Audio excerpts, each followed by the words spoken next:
Le texte d'aujourd'hui nous rappelle ce que notre Dieu plein d'amour Jéhovah a fait pour vous, pour moi et pour tous les humains. Il est l'auteur du mariage, en quelque sorte le noueur du lien conjugal. Son objectif, depuis le commencement, depuis Adam et Ève jusqu'à nos jours, était donc que les couples restent ensemble, qu'ils soient une seule chair, étroitement liés, et que ce soit une relation permanente, durable et heureuse. Mais il y a un problème. De l'autre côté, on a Satan, qui est le premier briseur de liens. Il veut briser les mariages et les familles. Il cherche à s'introduire dans votre couple et dans mon couple pour y creuser une brèche. Donc, qu'est-ce qui va soit renforcer, soit briser notre mariage? Ce qui renforcera notre mariage, c'est de démontrer notre amour pour Jéhovah et notre fidélité à ses commandements, y compris ceux sur le mariage, et démontrer notre amour et notre fidélité à notre conjoint. Nous devons aussi démontrer notre haine pour ce que Satan a fait et fait encore, en brisant les familles et les mariages.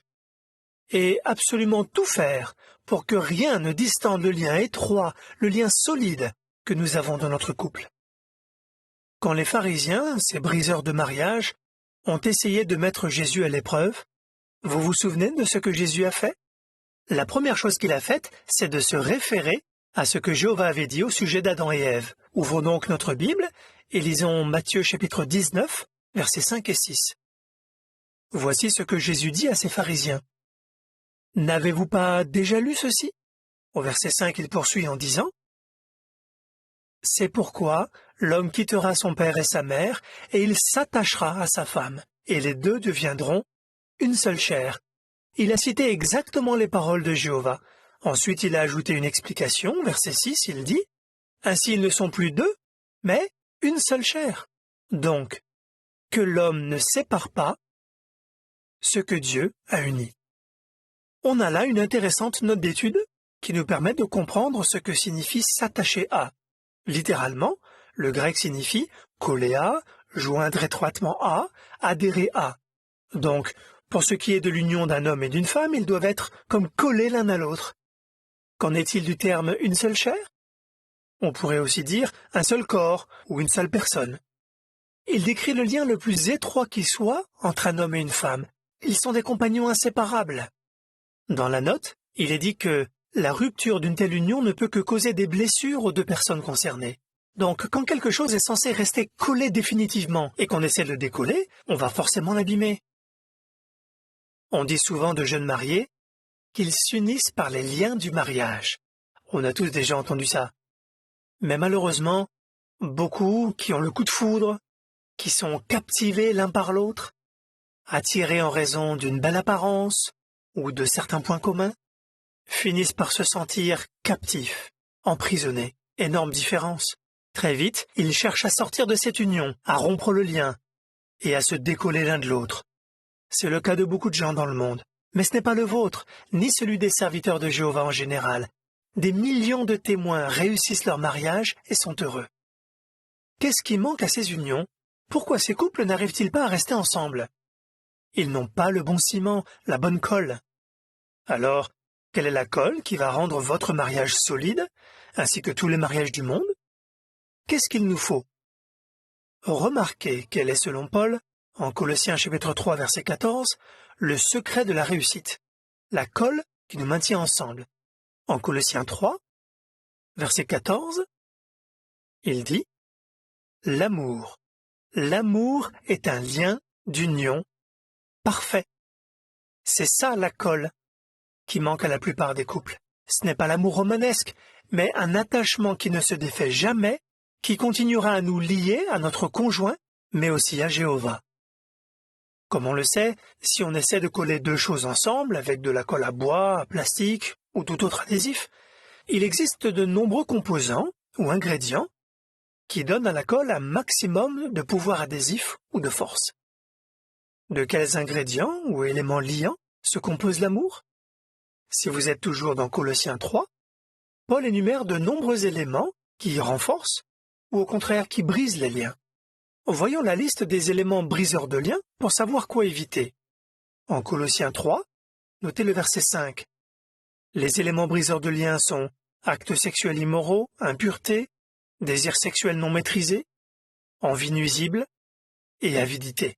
Égoïsme total, ce qu'on observe chez beaucoup de couples aujourd'hui. Le verset 8 énumère ensuite colère, fureur, méchanceté, injures et paroles obscènes. Verset 9 parle du mensonge. Ce sont des choses qui déchirent les couples, qui ne vont sûrement pas les consolider. Nous le savons bien, mais nous devons nous demander, si je sais cela, pourquoi est-ce que j'introduirais dans mon couple quelque chose qui le détruirait? Des lectures ou des divertissements inconvenants, de la pornographie. Pourquoi voudrais-je nouer une relation sentimentale avec quelqu'un qui n'est pas mon conjoint? Ou flirter avec lui ou avec elle? Tout cela briserait le lien conjugal. Pourquoi est-ce que je parlerais d'une manière dure, sarcastique ou mordante à mon conjoint, mon meilleur ami? Avant d'utiliser de la colle, pour faire adhérer deux choses ensemble, il faut que les deux surfaces soient propres. C'est vrai au sens physique, mais on peut aussi l'appliquer au mariage. Nous devons enlever tout ce qui pourrait nuire à la solidité du lien, à sa permanence. Nous devons avoir une conscience pure et rester purs quant à ce que nous pensons, regardons et faisons. Quels sont les éléments qui renforcent les liens et qui feront que l'amour règne dans notre couple? Quels sont les composants? Prenons Colossiens chapitre 3 verset 12. Il dit ce que nous devons revêtir après avoir enlevé nos vieux vêtements. Revêtons-nous des tendres affections de la compassion, ainsi que de bonté, d'humilité, de douceur et de patience. Voilà le secret de la réussite. Et au verset 13, nous devons continuer à nous supporter les uns les autres et à nous pardonner volontiers les uns aux autres. Voilà ce qui rendra notre famille heureuse. Et tous, nous voulons être toujours plus heureux. On dit parfois que le premier à demander pardon est le plus courageux, le premier à pardonner est le plus fort, et le premier à oublier est le plus heureux. Ça aussi, c'est le secret de la réussite. Et il existe de nombreux beaux exemples bibliques et contemporains que nous pouvons essayer d'imiter. Un des couples dont parle la Bible et qui me vient à l'esprit, c'est Aquilas et Priscille. Et que savons-nous à leur sujet? C'est remarquable, ils étaient toujours ensemble, et on ne parle jamais de l'un sans l'autre. Dans leurs activités théocratiques et dans leur vie sociale, ils étaient ensemble. Ils couraient la course pour la vie ensemble. Leur unité nous laisse vraiment admiratifs. C'est ce qui a fait que leur couple a tenu. Nous voulons imiter leur exemple, ainsi que celui des couples d'aujourd'hui, qui nous donnent envie de rester unis à notre conjoint. Nous courons tous la course pour la vie, c'est vrai. Mais si nous sommes mariés, nous ne courons pas seuls. Nous avons notre conjoint, et nous devons courir avec lui. C'est un peu comme courir une course à trois pattes. Qu'est-ce que c'est une course à trois pattes? Eh bien, c'est quand deux personnes sont attachées ensemble par la cheville et qu'elles doivent courir jusqu'à la ligne d'arrivée. Vous voyez ici les parents de Caleb et Sophia qui nous font une petite démonstration. Ils sont attachés ensemble, mais comment savons-nous que leur mariage va réussir? D'abord, les conjoints doivent rester attachés. Ils doivent être liés ensemble en permanence. Ils doivent s'accrocher étroitement l'un à l'autre, se soutenir et se stabiliser quand l'un des deux trébuche ou tombe. Ils doivent bien communiquer pour pouvoir démarrer du bon pied et courir dans la même direction, vers le même objectif. Et il est capital qu'ils courent ensemble, qu'ils se déplacent comme un seul corps, une seule chair, pas deux, en veillant à bien synchroniser leurs pas, en courant au même rythme, à la même vitesse, et alors là, ils réussiront. Il en est de même dans votre mariage et dans le mien. Nous avons besoin d'un conjoint qui soit fort, qui nous soutienne et qui nous stabilise. Travaillons ensemble pour atteindre des objectifs qui réjouiront Jéhovah et qui nous rendront heureux nous aussi. La communication est vraiment la clé de la réussite. Nous pourrons franchir la ligne d'arrivée ensemble grâce à ce lien et à notre relation commune avec Jéhovah. Et s'il arrive à notre conjoint de tomber ou d'être démoralisé?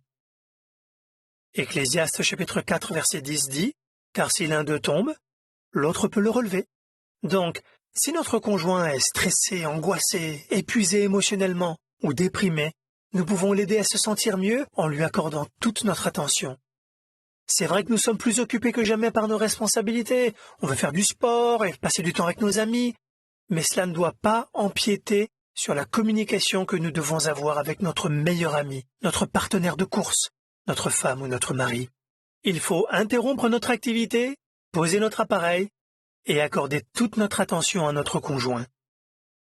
Et chaque jour, nous voulons prier Jéhovah ensemble avec notre conjoint. Ayez une conversation à trois. Et ainsi, incluez Jéhovah dans votre couple. C'est d'ailleurs ce que dit Ecclésiaste 4.12. Un cordon triple ne se rompt pas vite. Donc, l'amour qui unit un homme et une femme ne suffit pas. Nous avons besoin de Jéhovah pour que notre union soit la plus forte et la plus heureuse possible. Si Jéhovah est le cordon central de votre mariage, votre union sera indestructible. Vous serez collés ensemble avec la bonne colle, celle de l'amour, un lien d'union parfait qui ne disparaîtra jamais.